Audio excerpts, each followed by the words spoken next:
ಬೆಂಗಳೂರಿನ ಟ್ರಾಫಿಕ್ ಸಮಸ್ಯೆಗೆ ಮೆಟ್ರೋ ಒಂದೇ ಪರಿಹಾರ ಅನ್ನುವಂಥದ್ದು ಸಾರ್ವಜನಿಕರಿಗೂ ಅರ್ಥ ಆಗಿದೆ, ಮೆಟ್ರೋ ಅಧಿಕಾರಿಗಳಿಗೂ ಗೊತ್ತಾಗಿದೆ. ಅಷ್ಟಾದರೂ ಕೂಡ ಮೆಟ್ರೋ ಕಾಮಗಾರಿಗಳು ಇವತ್ತಿಗೂ ಕೂಡ ಕರೆಕ್ಟ್ ಅವ್ರು ಹೇಳದಂಥ ಟೈಮಿಗೆ ಯಾವ ಮೆಟ್ರೋ ಕಾಮಗಾರಿಗಳು ಮುಗಿಯಲ್ಲ. ಮೆಟ್ರೋ ಯೆಲ್ಲೋ ಲೈನ್ ನಮ್ಮ RV ರೋಡಿಂದ ಪ್ರಾರಂಭ ಆಗಿ ಎಲೆಕ್ಟ್ರಾನಿಕ್ ಸಿಟಿ ಬೊಮ್ಮಸಂದ್ರಕ್ಕೆ ಹೋಗುವಂಥದ್ದು ಈಗಾಗಲೇ 3 ವರ್ಷ ಡಿಲೇ ಆಗಿದೆ. ಈ ವರ್ಷ ನಾವು ಫೆಬ್ರವರಿಲಿ ನಾವು ಅದನ್ನ ಉದ್ಘಾಟನೆ ಮಾಡ್ತೀವಿ ಅಂತ ನೀವು ಫಸ್ಟ್ ಹೇಳಿದ್ರಿ. ಫೆಬ್ರವರಿಲಿ ಆಗಲಿಲ್ಲ, ಏಪ್ರಿಲಿಗೆ ಆಗುತ್ತೆ ಅಂತಂದ್ರಿ, ಏಪ್ರಿಲಿಗೆ ಆಗಲಿಲ್ಲ. ಈಗ ನವೆಂಬರಲ್ಲಿ ಈ ವರ್ಷ ಆಗುತ್ತೆ ಅಂತ ನಾವು ಏಪ್ರಿಲಲ್ಲಿ ಕೇಳಿದಾಗ ಹೇಳಿದ್ರಿ. ಈಗ ಇಲ್ಲ, ಏಪ್ರಿಲ್ ನವೆಂಬರಲ್ಲೂ ಕಷ್ಟ, ಇನ್ನು RDSO ಇನ್ಸ್ಪೆಕ್ಷನ್ ಬಂದಿಲ್ಲ, ನಮಗೆ ಅದರ ರಿಪೋರ್ಟ್ ಬಂದಿಲ್ಲ, ಬಹುಶಃ ಅರ್ಲಿ 2025 ಅಂತ ನೀವು ಹೇಳ್ತಾ ಇದ್ದೀರಾ. ಸಾರ್ವಜನಿಕರ ಹಣದಿಂದ ಆಗ್ತಾ ಇರುವಂತ ಈ ಕಾಮಗಾರಿಗಳಿಗೆ ಕರೆಕ್ಟ್ ಆಗಿ ಒಂದು ಡೆಡ್ ಲೈನು, ಯಾವತ್ತಿಗೆ ಪ್ರಾರಂಭ ಆಗುತ್ತೆ, ಯಾವತ್ತಿಗೆ ಅದನ್ನ ಕೆಲಸ ನಾವು ಮುಗಿಸ್ತೀವಿ, ಈ ಕ್ಲಾರಿಟಿಯನ್ನೇ ಕೊಡದಲ್ಲೇ ನೀವು ಕೆಲಸ ಮಾಡ್ತೀವಿ ಅಂತಂದ್ರೆ ಎಷ್ಟು ದಿವಸ ಅಂತ ಜನ ಈ ಟ್ರಾಫಿಕ್ ಸಮಸ್ಯೆಯಲ್ಲಿ ಒದ್ದಾಡ ಸಾಯ್ಬೇಕು? ಇನ್ನು ನೀವು ಮೆಟ್ರೋ ಸಿವಿಲ್ ಲೈನ್ ಕೆಲಸ ಶುರು ಮಾಡ್ತೀರಾ, ಅದ್ರದ್ದೆಲ್ಲ ಸಿವಿಲ್ ಕಾಮಗಾರಿ ಮುಗಿಸ್ತೀರಾ. ಅದನ್ನ ಮುಗಿಸಾದ ಮೇಲೆ ಮೆಟ್ರೋ ಓಡಾಡೋದಕ್ಕೆ ಬೇಕಾಗಿರುವಂತ ಕೋಚ್ಗಳು, ಟ್ರೈನ್ಗಳೇ ಸೆಟ್ ನಿಮ್ಮ ಹತ್ರ ಇರಲ್ಲ, ಅದಕ್ಕೆ ನೀವು ಪ್ಲಾನಿಂಗೇ ಮಾಡಿರಲ್ಲ ಅಡ್ವಾನ್ಸ್ ಆಗಿ. ಇವತ್ತು ನಾನು ಕೇಳ್ತಾ ಇದ್ದೀನಿ, ಮೆಟ್ರೋ ಫೇಸ್ 3ಗೆ ಯಾವತ್ತಿಗೆ ನಿಮಗೆ ಕೋಚ್ಗಳು ಬರುತ್ತೆ, ಅದಕ್ಕೆ ನೀವು ಏನು ಪ್ರಾರಂಭ ಮಾಡೋದಕ್ಕೆ ಪ್ಲಾನ್ ಮಾಡಿದ್ದೀರಾ ಅನ್ನೋದ್ರ ಬಗ್ಗೆ ಇವತ್ತಿಗೂ ಕೂಡ ಅಧಿಕಾರಿಗಳ ಹತ್ರ ಕ್ಲಾರಿಟಿ ಇಲ್ಲ. ಇವತ್ತಿಗೂ ಕೂಡ ಮೆಟ್ರೋ ಯೆಲ್ಲೋ ಲೈನ್ ಪ್ರಾರಂಭ ಆಗುತ್ತೆ ಮುಂದಿನ ವರ್ಷ ಅಂತಂದ್ರೂ ಕೂಡ ನಮ್ಮ ಹತ್ರ 6-7 ಸೆಟ್ ಮಿನಿಮಮ್ ಬೇಕು.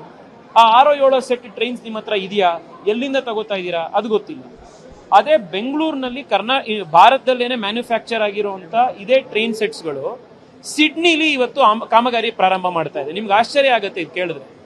ಸಿಡ್ನಿ ಮೆಟ್ರೋಲಿ ಉಪಯೋಗಿಸಿರುವಂತ ಮೇನ್ ಮೆಟ್ರೋ ಕೋಚ್ಗಳಿದೆ, ಅದನ್ನ ಇಂಡಿಯಾ ದೇಶದಿಂದ ಮ್ಯಾನುಫ್ಯಾಕ್ಚರ್ ಮಾಡಿದ್ರು. ಯೆಲ್ಲೋ ಲೈನು ಅದೇ ಟೈಮ್ನಲ್ಲಿ ಪ್ರಾರಂಭ ಆಗಿದ್ದು. ನಮ್ಮ ಯೆಲ್ಲೋ ಲೈನಿಗೆ ಕೋಚ್ ಸಿಗ್ಲಿಲ್ಲ, ಆದ್ರೆ ಸಿಡ್ನಿ ಮೆಟ್ರೋ ಕೋಚ್ ಹೋಯ್ತು, ಸಿಡ್ನಿ ಮೆಟ್ರೋ ಪ್ರಾರಂಭ ಆಗುತ್ತೆ ಅಂತಂದ್ರೆ BMRCL ಅವರು ಏನ್ ಮಾಡ್ತಾ ಇದ್ದಾರೆ? ನಾನು BMRCL MDಗೂ ಕೇಳಕ್ಕೆ ಇಚ್ಛೆ ಪಡ್ತೀನಿ, ನೀವು ಯಾವತ್ತಾದ್ರೂ ವೀಕ್ ಡೇ ಬೆಳಗ್ಗೆ ಪೀಕ್ ಅವರ್ ಟ್ರಾಫಿಕ್ ನಲ್ಲಿ ನಮ್ಮ ಮೆಜೆಸ್ಟಿಕ್ ಇಂದ ನೀವು ವೈಟ್ ಫೀಲ್ಡ್ ತನಕ ಯಾವತ್ತಾದ್ರೂ ಮೆಟ್ರೋಲ್ ಟ್ರಾವೆಲ್ ಮಾಡಿದೀರಾ? ಮೆಟ್ರೋ ಒಳಗಡೆ ಉಸಿರಾಡಕ್ಕಾಗದಲ್ಲೇ ಇರುವಂತ ಮಟ್ಟದಲ್ಲಿ ಇವತ್ತು ರಶ್ ಇರುತ್ತೆ, ಜನಕ್ಕೆ ಉಸಿರಾಡಕ್ ಆಗ್ತಾ ಇಲ್ಲ ಒಳಗಡೆ.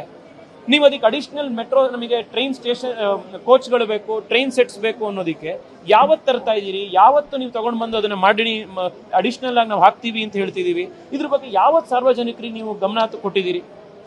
ಈ ಎಲ್ಲಾ ವಿಷಯಗಳನ್ನ ಇವತ್ತು ಬಹಳ ಸೀರಿಯಸ್ ಆಗಿ ಪರಿಗಣಿಸಬೇಕಾಗಿದೆ.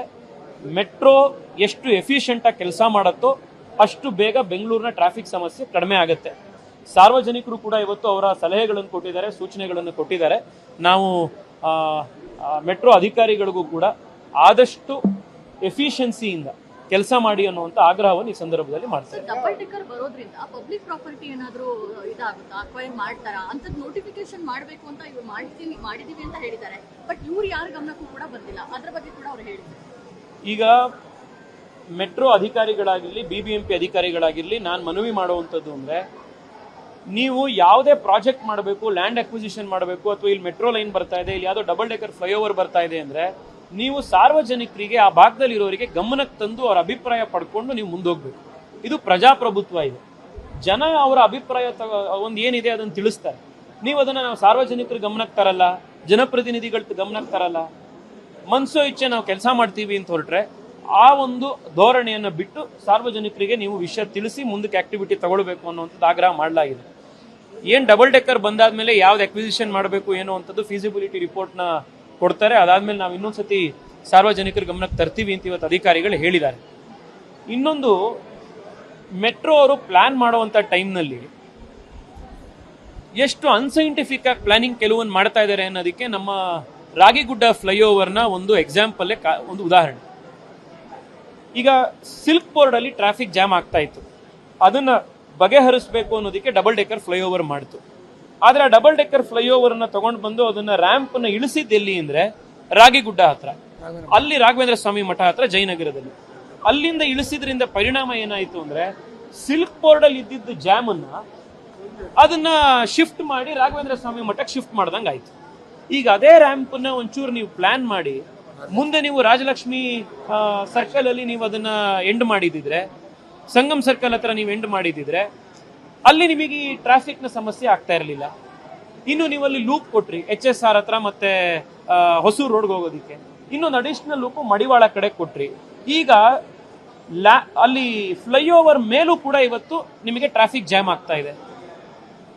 ಇದನ್ನ ಯಾರು ಸ್ಟಡಿ ಮಾಡ್ತಾ ಇದ್ದಾರೆ? ನೀವು ಇದನ್ನ ಮಾಡುವಂತ ಟೈಮ್ನಲ್ಲಿ ನೀವು ಸ್ಥಳೀಯ ಜನರನ್ನ ಅಥವಾ ಅಲ್ಲಿ MP MLAಗಳನ್ನ, ಅಲ್ಲಿರುವಂತ ಇಂಜಿನಿಯರ್ಸ್ ಯಾರು ಇರ್ತಾರೆ ಅವ್ರನ್ನ ನೀವು ಯಾರನ್ನಾರ ಕಾಂಟ್ಯಾಕ್ಟ್ ಮಾಡ್ತೀರಾ? ಸಲಹೆ ಸೂಚನೆ ತಗೊಳ್ತೀರಾ? ಯಾವುದೂ ಇಲ್ಲ.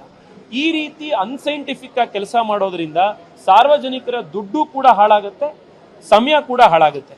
ಇದನ್ನ ಅಧಿಕಾರಿಗಳು ಎಚ್ಚೆತ್ಕೊಂಡು ಮಾಡಬೇಕು ಅನ್ನುವಂಥದ್ದು ಈ ಸಂದರ್ಭದಲ್ಲಿ ನಾವು ಆಗ್ರಹ ಮಾಡ್ತೇವೆ.